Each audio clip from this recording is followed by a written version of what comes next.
tous les amis et bienvenue sur ma chaîne It's Kiki. Bienvenue aux nouveaux et bon retour aux anciens. Si t'es de retour sur ma chaîne, welcome back.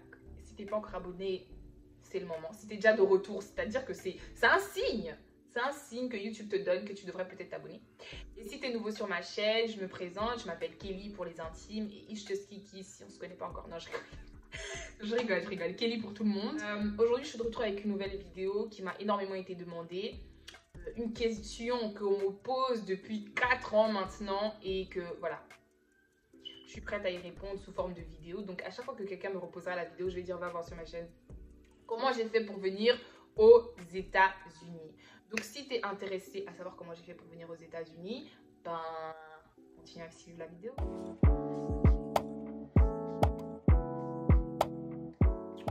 Donc voilà, la première question qui m'est souvent posée, c'est as-tu une bourse? Non, je n'ai pas de bourse. Je paye mes études de... Je paye mes études de ma poche, je paye mes études... Mes parents payent mes études de leur poche, voilà. J'allais mentir et c'est inacceptable. J'allais dire que je paye mes études, genre je ne sais pas qui. Non. Mes parents payent mes études de leur poche et voilà. Cette vidéo sera uniquement sur comment venir étudier aux États-Unis et non pas sur le coût du logement, X, Y, Z, les transports en commun. Non, je vais parler uniquement des études et de comment j'ai fait pour venir ici. Donc déjà, je vous explique, il y a deux manières de venir étudier aux États-Unis. Il y a certaines personnes de mon entourage qui n'avaient pas encore les bases nécessaires d'anglais.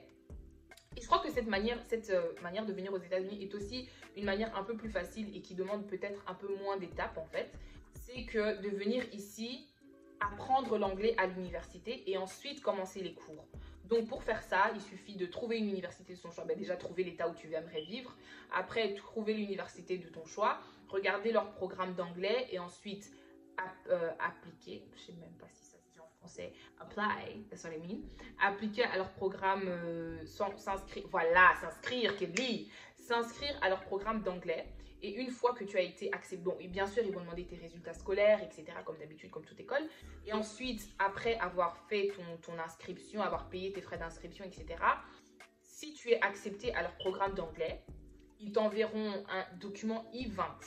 Ce document-là te permettra d'aller à l'ambassade de ton pays, donc l'ambassade américaine dans ton pays, où tu pourras présenter ce document et ce document, en fait, prouvera que tu as été accepté dans une école aux États-Unis et avec ce document-là, tu vas à l'ambassade et l'ambassade vérifiera si tu as assez d'argent, où tu vas vivre, etc. On te posera toutes les questions nécessaires, tu iras à l'interview et après avoir répondu à toutes ces questions-là, si tout va bien et si Dieu est de ton côté et que tout est approuvé, tu viens aux États-Unis. C'est aussi simple que ça. Donc cette manière est vraiment straightforward. Tu es accepté, tu as le document, tu pars à l'ambassade, on accepte ta preuve d'inscription et tous les documents nécessaires. Bien sûr, ça c'est sur le site. Et après, si tu présentes tous les documents nécessaires et que tu présentes les documents bancaires qui prouvent que tu pourras subvenir à tes besoins aux États-Unis sans travailler, parce que c'est très important. Il faut savoir qu'en tant qu'étudiant, tu ne peux pas travailler ici aux États-Unis. Si tu viens sous visa F1, donc visa étudiant, tu ne peux pas travailler aux États-Unis sauf à l'université. Et c'est pas toujours facile d'avoir un boulot à l'université. Il y a certaines universités qui ont une facilité d'avoir un travail à l'université, certaines ne l'ont pas. Donc c'est pas quelque chose sur lequel une chose sur laquelle tu peux compter énormément en venant aux États-Unis en fait. Donc on demande à ce que tu puisses prouver que tu as assez d'argent pour subvenir à tes besoins quand tu iras vivre aux États-Unis. Donc ça c'est la première manière de venir aux États-Unis. Ma manière à moi, je trouvais que mes bases d'anglais étaient déjà assez bonnes et que je n'avais pas besoin de faire des cours d'anglais supplémentaires en fait. Parce que c'est clair qu'à l'université, il y a des cours d'anglais qui ne sont pas des cours d'anglais basiques en fait. Ce sont des cours d'anglais, la littérature, etc., etc. Donc voilà. Mais je ne trouvais pas que j'avais besoin de faire des cours d'anglais avant de commencer l'université en fait. Donc, ce que j'ai dû faire, c'est que j'ai dû faire 2 tests. J'ai dû faire le SAT et j'ai dû faire le TOEFL. Le TOEFL, c'était uniquement un test d'anglais.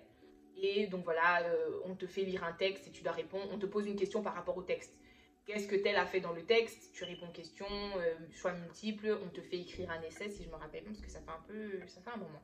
On te fait écrire un essai, etc. Et puis, donc ça c'est le premier test. Et ensuite j'ai fait le SAT et le SAT est un test d'anglais et de maths. Donc il y a une partie anglais et il y a une partie mathématiques. Et comme j'étais au Congo à l'époque, j'ai fait le TOEFL à Lubumbashi et j'ai fait le SAT à Kinshasa. Parce qu'on ne proposait pas le SAT à Lubumbashi. Mais bon, dépendant du pays dans lequel tu te trouves, tu peux toujours aller sur le site de TOEFL et le site de SAT et ils vont te dire dans quel pays, si c'est it's available dans ton pays, s'ils offrent ce test, mon Dieu, s'ils offrent ce test dans ton pays et si oui, ils donneront les dates et tu devras t'inscrire, payer et ensuite te présenter le jour du pour te préparer au test. Tu peux aller sur Amazon, il y a des livres, on t'apprend, on te donne des exemples, on te montre des anciens tests. Il y a aussi des sites en ligne où il y a des anciens tests que tu peux passer, donc tu peux te connecter sur Internet et vraiment, comme on te donne 1h30 pour faire le test et voilà, comme ça. Donc il y a plein de manières de se préparer aux 2 tests. Moi, je me suis préparée avec un livre que mon oncle m'avait envoyé à partir des États-Unis. Mais ne vous tracassez pas, ne commencez pas à chercher des gens qui peuvent vous envoyer le livre à partir des États-Unis. Vous pouvez le commander vous-même sur Amazon, vous pouvez le commander sur plein de sites. Il y a des trucs en ligne, il y a sûrement même des gens qui vous donnent cours de ça sur YouTube. Donc faites vos recherches sur les réseaux sociaux. What? Bro, what are you talking about, man? Faites vos recherches sur YouTube, sur Internet, sur Google, etc.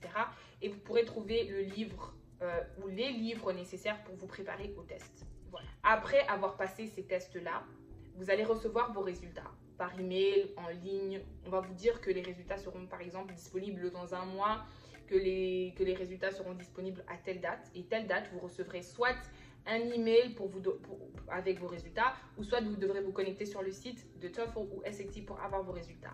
Par la suite, avec à travers du site internet de l'université où vous désirez aller, on va vous dire que pour entrer dans notre université, ton score de SAT doit être un minimum de 500 par exemple. Je vous donne un exemple au hasard, je ne me rappelle plus. On dit un minimum de 500. Donc tu sauras que quand tu auras tes résultats, tu sauras si tu as eu assez ou pas, assez de points ou non. Voilà, obviously, j'ai eu assez de points sur et le TOEFL et le SAT. Et ensuite, tu pourras envoyer directement tes résultats à l'université à partir du site de TOEFL ou SAT. Si tout se passe encore comme ça, je ne suis pas très sûre, c'était comme ça à l'époque. Donc, tu devais mettre sur le site, tu devais simplement mettre à quelle université tu aimerais qu'ils envoient tes résultats et ils envoyaient tes résultats. Donc, ce qu'il faut faire, c'est commencer son processus d'inscription. Comme ça, tu es déjà enregistré à l'université dans leur base de données de personnes qui désirent entrer dans leur programme, adhérer à soit leur programme d'anglais ou soit le programme d'études normales.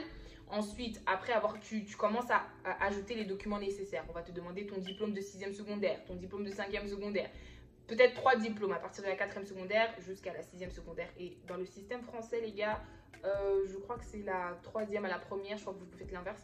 Donc jusqu'à la terminale, vos 3 derniers diplômes et envoyer. Donc à chaque fois que tous les documents que tu as déjà, tu peux déjà commencer à les mettre dans le système. Tu peux déjà commencer à les mettre dans le système un par un. Il faut aussi savoir que chaque université, a une date à laquelle ils arrêtent les inscriptions. Donc tu peux t'inscrire jusqu'au 1er avril par exemple. Il faut savoir, ok, je désire aller à telle université et leur inscription finissent tel jour. Très important à savoir. Après, il y a des documents que tu peux toujours introduire par la suite, à la fin, bien sûr, si tu n'as pas encore eu ton diplôme, tu ne peux pas donner ton diplôme, c'est clair. Mais toujours savoir que l'inscription se paye. Donc si tu t'inscris à plusieurs universités, sache que tu payeras plusieurs frais d'inscription. Et ensuite, savoir quels sont les critères pour adhérer à l'université. Il faudra aussi faire, si tu viens d'un pays francophone, comme là je parle français, si tu viens d'un pays francophone ou qui a un système de points différent, il faudra les faire traduire par une tierce personne qui pourra traduire ces choses-là, pas ton voisin, obviously. Une compagnie professionnelle, des fois les universités, moi je crois que mon université me disait que si tu avais besoin que tes documents se fassent traduire, il fallait les envoyer à tel endroit. Donc ils nous avaient déjà donné une adresse ou une compagnie spécifique qui faisait ça pour que nous puissions le faire en fait.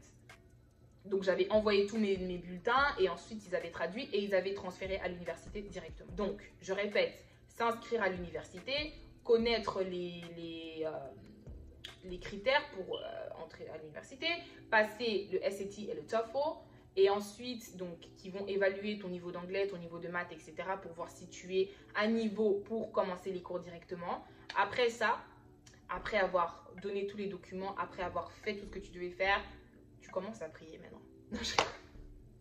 Bon, faut prier tout le temps, mais voilà, non, je rigole. Mais voilà, après avoir fait tout ce que tu devais faire, après avoir mis toutes les chances de ton côté, là maintenant, tu attends. Une fois que tu auras la lettre qui dit que tu as été accepté à l'université, maintenant, tu entames ton processus de demande de visa. La première façon de venir aux États-Unis, je vous avais dit qu'après avoir fait tout ça, tu reçois le I-20 et puis maintenant tu vas à l'ambassade. C'est exactement la même chose. Après avoir fait tout ça, quand tu sais que tu as été accepté à l'université, l'université va te donner ton document I-20, qui est le document qui prouve que oui, tu peux étudier aux États-Unis. Avec ce document-là, ils vont te l'envoyer par courrier. Donc, le document original, tu le recevras par courrier chez toi à la maison. À partir de ce moment-là, tu prends rendez-vous à l'ambassade américaine de ton pays. Tu pars avec ce document et tous les autres documents que l'ambassade demande. Donc, ça aussi, il faut être sûr que tu as tout. Avec tous les documents que l'ambassade demande, tu vas à l'ambassade. Et ensuite, tu passes l'interview, on te pose quelques questions. Moi, mon interview, je l'ai fait en Belgique et il était très court. Je ne vais pas vous mentir, c'était genre 5 minutes. Tu vas aller aux États-Unis, tu vas vivre où, montre tes documents bancaires, tu vas étudier quoi. C'était vraiment des questions pour vérifier si tu sais ce que tu pars faire et que tu pars pas là-bas rester toute ta vie illégalement. Non, voilà. Donc, voilà. J'étais même pas stressée parce que, voilà, c'était très simple. On m'a posé 3-4 questions et puis voilà. J'avais tous les documents nécessaires, j'avais mon passeport. Il m'a dit, ok, tu laisses ton passeport et on te le renverra. Et puis, on m'a mis, on m'a mis mon visa dedans. Et voilà. The rest is history. Je suis venue étudier aux États-Unis. Puis, une chose que j'aimerais ajouter, c'est que chaque pays a une durée de visa. Il faut savoir que le visa, c'est juste un visa d'entrée. Donc, quand tu viens aux États-Unis avec ce visa, je sais qu'il y a certains pays, par exemple, moi j'ai un ami qui est venu à partir du Congo, son visa était uniquement un visa de 2 semaines. Donc, une fois qu'il a eu son visa, il avait 2 semaines pour entrer aux États-Unis. Moi, j'ai eu un visa en tant que Belge, j'ai eu un visa de 4 ou 5 ans, je crois. C'est-à-dire que je peux entrer et sortir des États-Unis comme je veux parce que j'ai le visa d'entrée qui est toujours valide.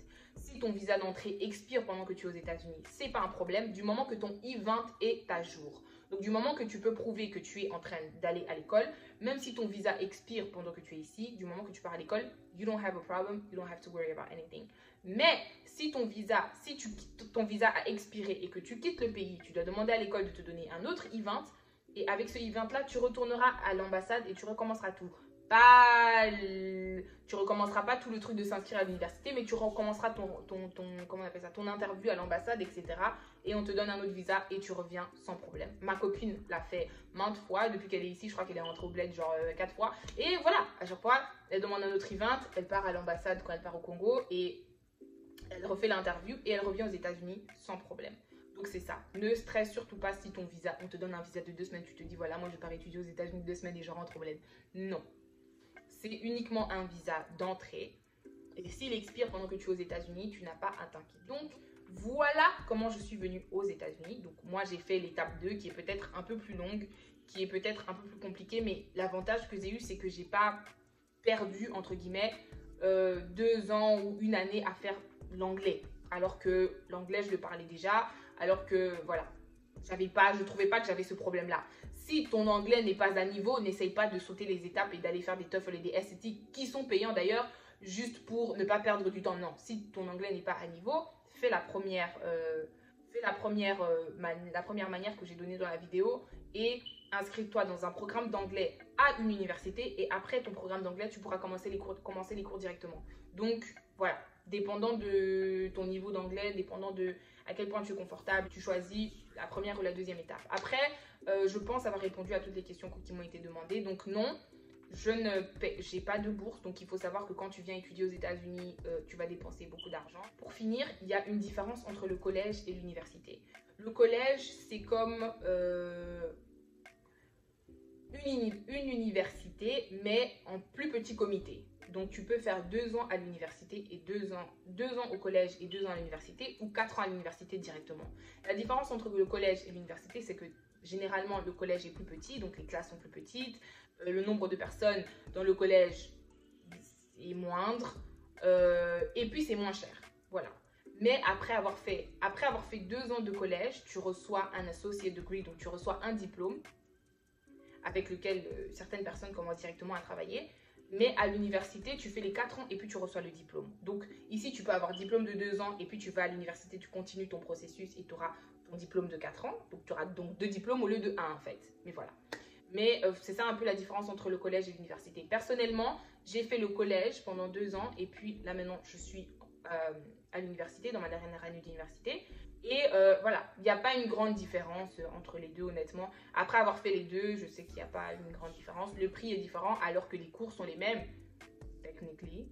Donc voilà, ce que je conseille, c'est de faire 2 ans de collège et 2 ans d'université. Ça permet de quand même save money, ok?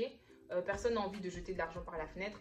Après, si tu préfères faire 4 ans d'université, c'est pas un problème non plus. Voilà, j'ai donné un conseil et je suis en train de donner je suis en train de partager mon expérience à moi. Mais moi, personnellement, j'ai fait 2 ans de collège et 2 ans d'université et beaucoup de gens autour de moi ont fait la même chose. Tout comme de certaines personnes ont fait 4 ans d'université straight. Donc ça, c'est un choix personnel. Donc voilà, c'est tout. Je pense avoir répondu à toutes les questions qui m'ont été posées par rapport à comment je suis venue étudier aux États-Unis. Je ferai d'autres vidéos par rapport au coût du logement, par rapport à où je vis, comment je vis, etc. Mais ça, c'était uniquement sur comment je suis venue étudier aux États-Unis. Voilà. Donc, si vous avez d'autres questions, n'hésitez pas à les mettre dans les commentaires. Vous pouvez me suivre sur les réseaux sociaux, sur Instagram, pas Facebook, sur Instagram, sur Twitter, c'est itsjust_kiki. N'hésitez pas à également vous abonner à ma chaîne YouTube, bien sûr, c'est là qu'on est. N'hésitez pas à vous abonner à ma chaîne YouTube également. N'hésitez pas à cliquer sur la cloche, à liker la vidéo si vous aimez bien et à poser des questions ici. Aussi, si vous avez des questions que vous aimeriez pas peut-être poster publiquement comme ça sous ma vidéo, vous pouvez toujours m'envoyer un DM sur Instagram. J'ai dit posez-moi des questions. J'ai pas dit commencer à venir me draguer. Non, je rigole, mais voilà, posez-moi des questions par rapport à la vidéo, par rapport à comment venir étudier aux États-Unis et je serai très ravie de vous répondre. Sur ce, je vous fais des gros bisous et je vous dis à la prochaine.